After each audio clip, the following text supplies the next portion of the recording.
My name is Nicolette Sosulski. I am a public librarian in Portage, Michigan.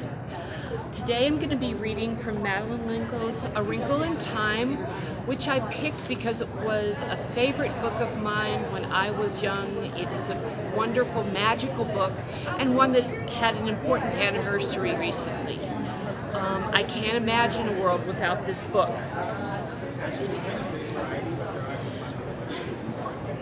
And in here, what is happening is people are traveling to another world.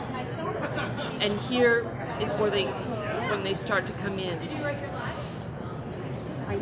Meg was listening with interest to what Mrs. Watson was saying, so she hardly noticed when they went into the cave. The transition from the grayness of outside to the grayness of inside was almost unnoticeable.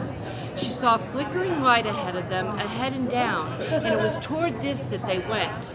As they drew closer, she realized that it was a fire. "It gets very cold in here," Mrs. Watson said, "so we asked her to get a good fire going for you." As they approached the fire, they could see a tall, dark shadow against it, and as they went closer still, they could see the shadow was a woman. She wore a turban of beautiful pale mauve silk and a long, flowing purple satin gown. In her hands was a crystal ball into which she was gazing raptly.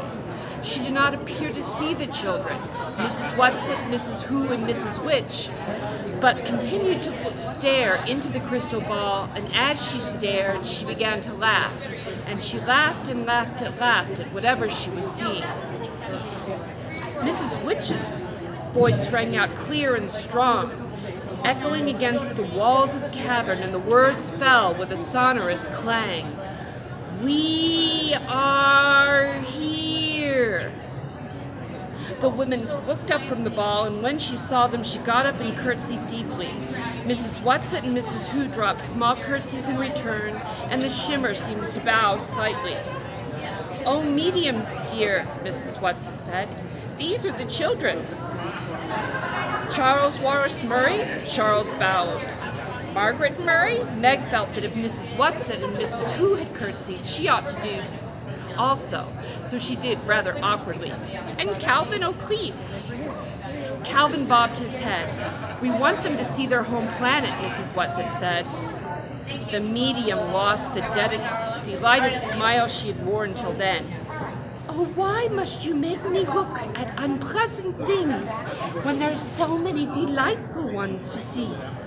Again, Mrs. Witch reverberated through the cave. "There will be no longer so many pleasant things to look at if responsible people do not do something about the unpleasant ones."